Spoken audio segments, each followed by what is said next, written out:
Hi there, my name is Shelley.nadel. Thanks for joining us today. On Food and Finance with Shelley, we're going to take just a few minutes to explain 3 federal tax strategies for your investments. And then we're going to connect those investments to 3 types of knives every cook should have in their kitchen. Our first strategy for investing is tax deferral, also known as tax me later or qualified investing. This tax deferred bowl includes your familiar retirement options like 401ks, 403bs, 457s, as well as traditional and SEP IRAs. Those qualified investments will go into this bowl before you pay taxes, and when you take them out, you're going to pay individual income tax rates.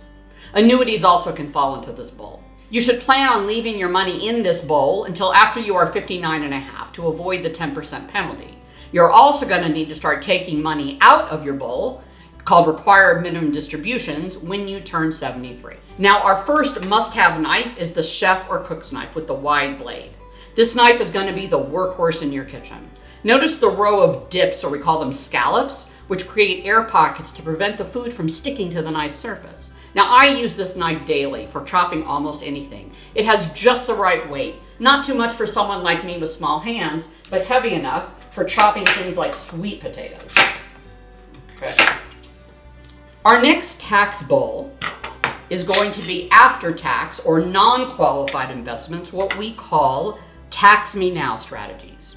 Now here we are talking about interest-earning cash accounts, CDs, real estate, brokerage accounts with securities like stocks, bonds, and mutual funds.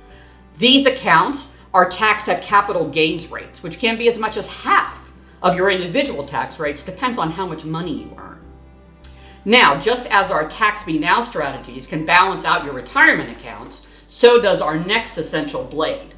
The paring knife helps with delicate tasks where the larger chef's blade would get in the way.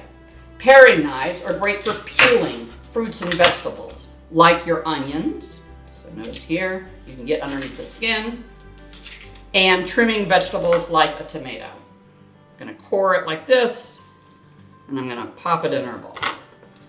Our final investment bowl is for tax-free investments, and you pay for these non-qualified strategies with after-tax money.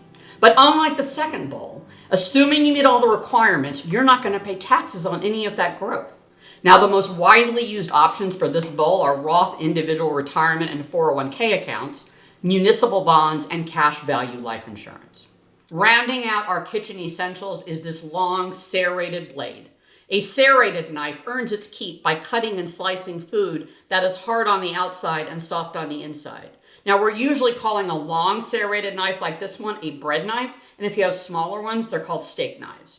Here's a great use of our serrated blade. Notice how smoothly it's going to cut the bread, goes into our tax-free bowl. To summarize, smart cooks will have all 3 of these blades in their kitchen: a chef's knife, a paring knife, and your serrated knife. And smart financial plans will include all 3 tax bowls: a tax-deferred bowl, an after-tax bowl, and tax-free investments. Now don't forget to come back to our YouTube channel, Food and Finance with Shelley, and join us for our future videos. We appreciate having you in our kitchen. Take care.